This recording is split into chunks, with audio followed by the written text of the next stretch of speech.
ආයුබෝවන් කියලා පිළිගන්නවා යාළුවෝ සියලු දෙනාව. ඔන්න අවුරුදු කිට්ටු වේගෙන එනකොට ඉස්සෙල්ලම හදන කැවිල්ල තමයි මේ අතිරස කියන්නේ. මොකද අතිරස කල් යන්න තමයි රස වැඩි වෙන්නේ. ඉතින් අපිත් ඔන්න පටන් ගත්තා කැවිලි හදන්න. අතිරස වලින් තමයි පටන් ගන්නේ.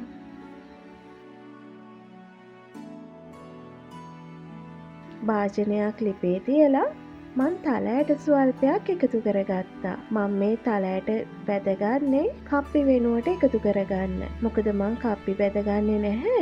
හාල් ටික හලලා කප්පි ටික වෙන් කරලා බදිනවට වඩා ලේසියෙන්ම මේ තලයට ටික බැදලා එකතු කරගන්න පුළුවන් අපිට. බැදගත්තු තලයට ටික පැත්තකට කරලා භාජනයේ නැවතත් ලිපේ තියලා පැණි කෝප්ප භාගයක් එකතු කරගන්නවා.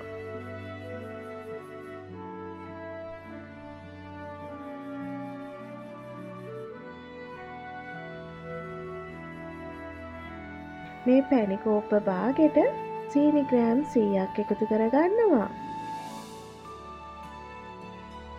වතුර අඩු කෝප්ප කාලකුත් එකතු කරලා පැණි එක හොඳින් නටව ගන්න ඕනේ.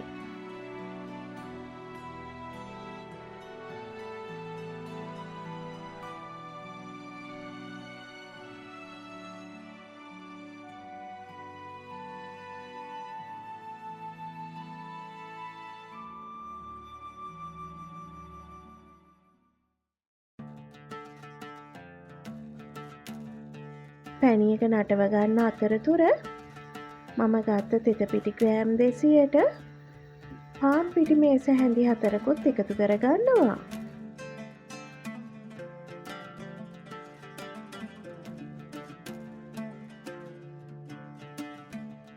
ඔන්න මගේ පැණි එක ලෑස්ති. මම මේ පැණි එකට බැදගත්ත තලයට ටික එකතු කරගන්නවා.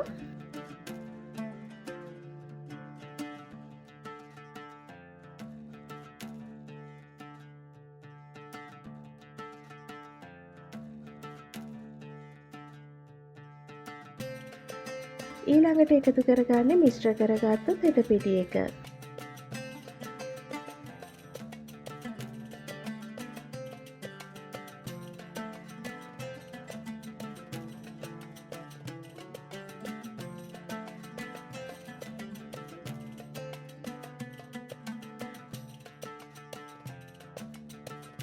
මේ පිටි ඔක්කොම එකපාර එකතු කරගන්න නැතුව ටිකෙන් ටික එකතු කරන ගමන් හැඳි ගා ගන්න. එතකොට මිශ්‍රණය හොඳට මිශ්‍ර වෙනවා.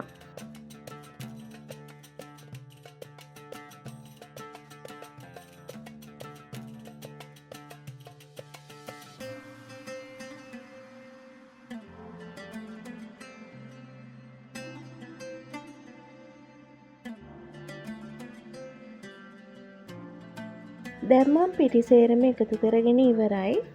මිශ්‍රණය තද ගතියක් අතට දැනුනොතින් පැණි ස්වල්පයක් එකතු කරගන්න.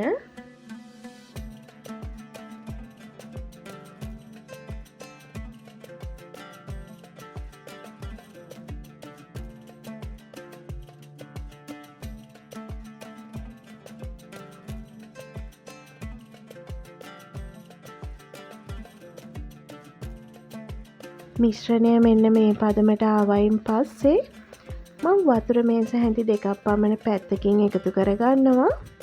මේ වතුර එකතු කරගන්නේ අතිරස හදනකොට කැඳක් හදනවනේ. අන්නේ කැඳ වෙනුවට තමයි මෙන්න මේ විදිහට අපි වතුර එකතු කරගන්නේ. ඉතින් වතුර දෙපාරක් පමණ එකතු කරගත්තම හොඳටම ඇති. මේ විදිහට වතුර එකතු කරන ගමන් හොඳට මිශ්‍ර කරගන්න. ලිපේ කෙන්දර ගොඩාක් අඩුවට තියාගන්න මේ වෙලාවේදී.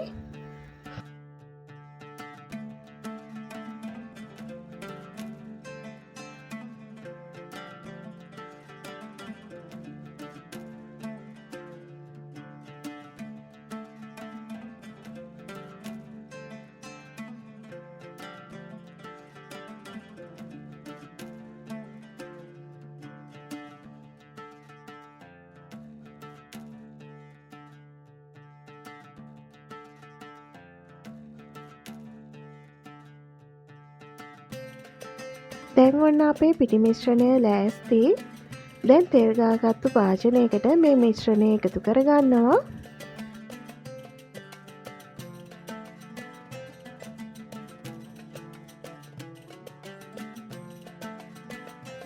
නැවත භාජනය ලිපේ තියලා වතුර මේස හැඳි 3ක් පමණ එකතු කරලා භාජනයේ ගෑවිලා තියෙන පිටි මිශ්‍රණයෙන් පොඩියට කැඳක් හදා ගන්නවා.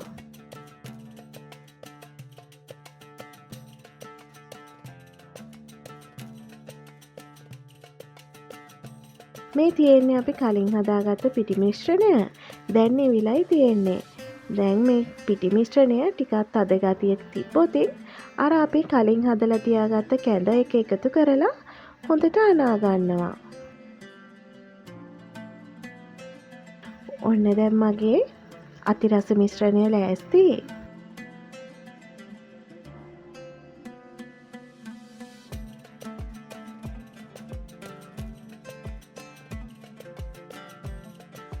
දැන් තියෙන්නේ බෝල කරලා තුනී කරලා ගැඹුරු තෙලේ බැද ගන්න. ඉතින් ඔයාලා බෝල කරනකට ගොඩාක් ලොකුවට බෝල හදාගන්න එපා. මොකද කැවුම් තෙලේ බැදලා පැණිත් එක්ක තියෙන නිසා ගොඩාක් ලොකුවට හැදුවොත් කන්න අමාරුයි. ඒක නිසා සාමාන්‍යයෙන් පොඩියට තමයි මේ බෝල හදාගන්න ඕනේ.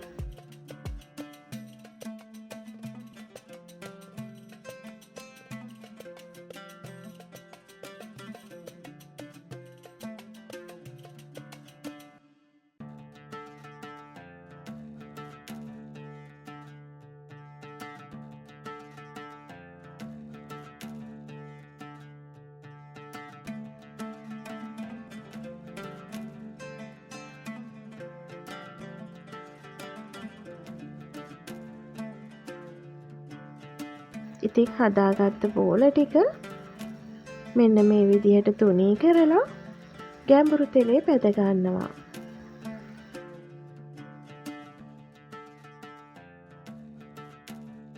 ඔයාලට පේනවනේ මෙන්න මේ අතිරස මිශ්‍රණය හරියටම හදාගත්තොත් එකක් පිට එකක් දැම්මත් එකට එකක් ඇලෙන්නේවත් නැතුව මේ කැවුම් ටික හරිම ලස්සනට බැටෙනවා. බෝල බෝල වගේ පිම්බිලා උඩට එනවා.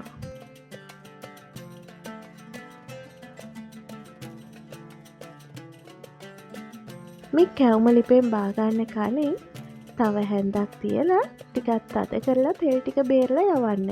මොකද ඔය පිපිලා තියෙන තරමටම මේ කැවුම ඇතුලේ තෙල් පිරීලායි තියෙන්නේ.